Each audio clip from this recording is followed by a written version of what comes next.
歡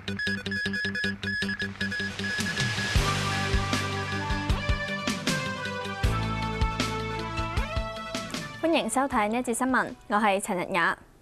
佔領行動踏入第66日，冠忠巴士集團旗下公司向高等法院申請臨時禁制令，禁止佔領金鐘部分路段獲批准。不過星期四之前要向法庭遞交補充資料。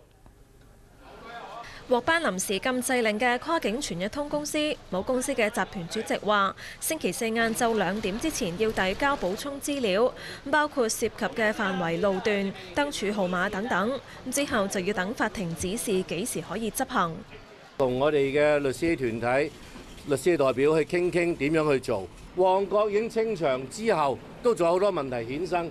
我相信政府同警方亦都希望能夠有一個更好嘅方法去解決呢個問題。禁制令嘅範圍介乎大會堂去到愛丁堡廣場一段嘅干諾道中東行線、解放軍軍營對出嘅夏慤道東行線同埋紅棉路嘅部分南行線。政府總部對出嘅一段夏慤道就唔包括在內。答辯人之一嘅社民連副主席黃浩銘會考慮上訴，佢擔心禁制令未覆蓋嘅範圍都會面對清場。唇亡齒寒啦，因為佢而家係喺近中環方向嗰邊紅棉道啦。咁但係我相信，如果佢其實叫做攞咗嗰個路段之後呢，佢都會繼續咁樣去申請嘅。但係我希望特區政府一定要清楚一樣嘢，法庭唔係解決政治問題嘅場所。冠忠集團係透過旗下嘅冠忠遊覽車公司同跨境全日通公司申請禁制令。法官歐慶祥喺判詞度話，跨境全日通提出受佔領行動影響，造成69萬幾元損失。損失係咪算重大？要透過正式審訊嚟處理。現階段見唔到，如果頒下禁制令，會令到各個被告受損，而答辯人亦都冇合法權利去堵塞道路。至於冠忠遊覽車公司提出嘅損失只係4000幾蚊，唔算係重大損失，申請被拒絕。今次嘅命令同之前就旺角佔領區發出嘅臨時禁制令一樣，講明任何人如果阻礙執達主任執行臨時禁制令，都有可能構成藐視法庭，而警方係有權拘捕任何懷疑藐視法庭嘅人。無線電視記者林超儀報導。又喺金鐘佔領嘅人士話，如果執達主任前嚟執行臨時禁制令，佢哋唔會阻止，但係會留意住清理嘅過程。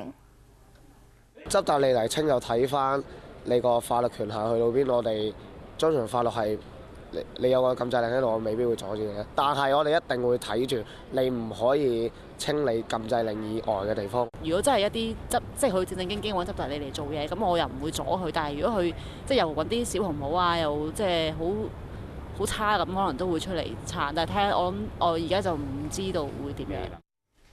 學聯同埋學民思潮星期日晚發起包圍政府總部，警方阻止示威者前進，多次驅散佔據龍和道嘅示威者，去到星期一朝頭早平息事件。警方拘捕40人，有17個警員受傷。包圍政府總部嘅示威者沿住添馬公園去到特首辦對開，衝破警方防線，衝出龍和道。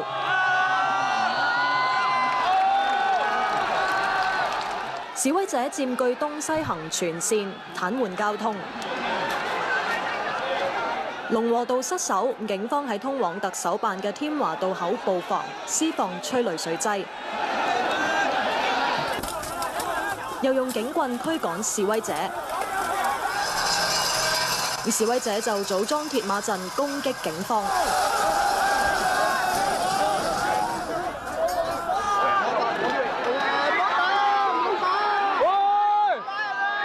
警方制服部分人，有被捕嘅示威者受傷。沿住龍和道多處都有衝突，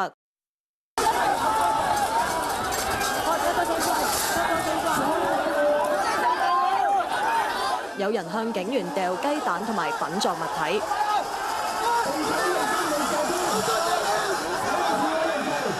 示威者喺龍和道隧道往中環方向呢一度架起咗鐵馬同警方對峙，咁警方就勸喻在場人士唔好向警員掉雜物。凌晨1點半左右，警方出動專業移除隊，出動警棍、催淚水劑。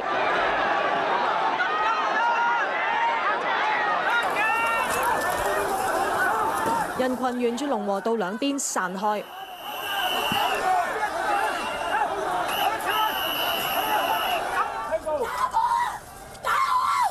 有示威者用滅火筒噴向警方還擊。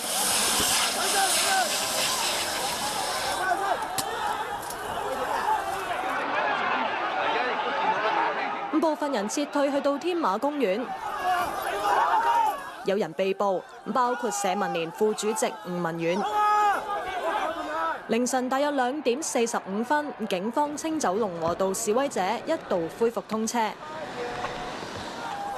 不過45分鐘之後再度失守，示威者趁住警力減少嗰陣，再次用膠卡板、水馬、鐵馬同埋大垃圾桶等堵塞馬路。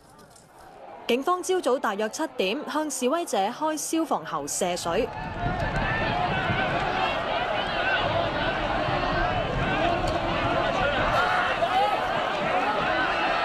同時大批警員出動，將示威者趕離馬路。有人衝向天馬公園方向。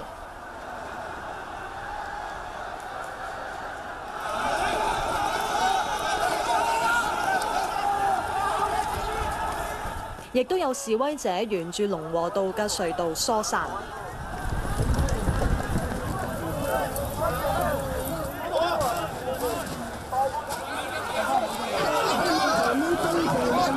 警方制服多人，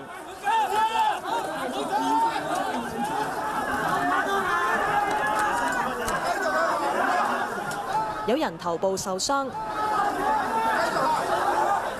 驅散範圍逐步擴大，將示威者逼退去到海富中心天橋，遠離政府總部入口。大約朝早7點半，龍和道恢復通車。部分示威者退返去金鐘佔領區，用障礙物封鎖通往海富中心天橋嘅行人電梯，同警方一度推撞。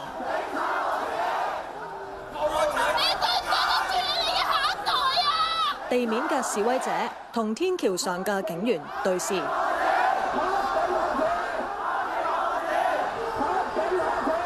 無線電視記者鄭思婷報導。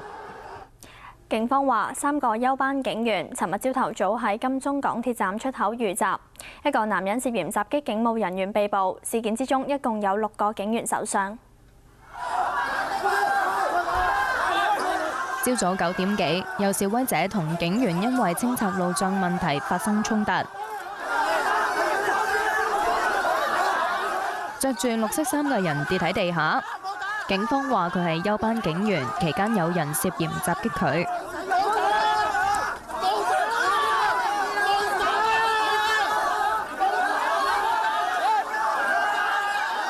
有人協助制止，其中一人攞咗一支警棍出嚟。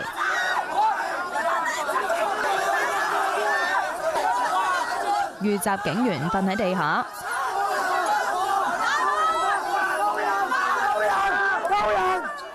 其他警員到場增援，驅散示威者，將受傷警員抬走，並築起人牆，唔俾示威者靠近。警方話一共有6個警員受傷，其中一個警員傷勢較嚴重，一度昏迷。警方話3個休班男警員當時由海富中心天橋途經金鐘站出口對開嘅時候，被人包圍同施襲。有40多名嘅非法集結人士突然包圍我哋呢3位嘅同事，喺度起哄。部分嘅滋事分子更加向我哋3名嘅警務人員不斷施襲。2個30到40歲嘅疑犯混亂期間離開現場。另外一個疑犯用拳頭襲擊一個上前制止嘅當值男警員，佢涉嫌襲警被捕，正被扣查。無線電視記者陳日思報導。政府強烈譴責示威者有預謀、有組織暴力衝擊警方防線。行政長官梁振英話：政府唔想喺佔領區清場，唔係警方冇能力，而係唔想被捕嘅青年留案底。梁振英話：過去2個幾月，政府已經對佔領行動極度忍耐，但係市民對佔領嘅容忍越嚟越低，要求清場嘅呼聲越嚟越高。因為我哋拘捕跟住檢控我哋青年學生，法庭佢嘅判決，如果係呢啲青年學生係有罪嘅話咧，佢哋係有案底嘅，會影響到佢哋日後出國深造嘅機會，影響到佢日後喺外國工作嘅機會，甚至會影響到呢佢翻去內地。是可忍，孰不可忍。佢又強調，警方過去唔清場，唔代表軟弱。警方會果斷咁採取行動嚟到執法。喺呢度呢，我奉勸所有仍然佔領或者呢係有意今晚呢重返呢個佔領現場嘅人士，尤其係我哋嘅青年學生，唔好以為呢警方過去嘅忍讓就等於警方無力去處理佔領嘅事件，唔好以為呢警方嘅忍讓呢等於軟弱。保安局局長黎棟國批評發動包圍行動嘅團體。我對於學聯學民思潮負責人昨晚號召包圍嘅行動作出最強烈嘅譴責。佢呼籲所有示威人士盡快自行離開。無線電視記者鄭瑞文報導。日本傳媒報導，日本外務省局長級官員今日可能訪華。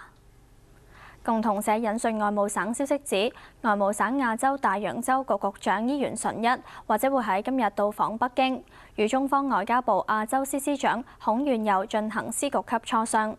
有評論認為，今次磋商承接上個月日本首相安倍晉三同國家主席習近平嘅首腦會談，將會確認推進兩國對話嘅方針。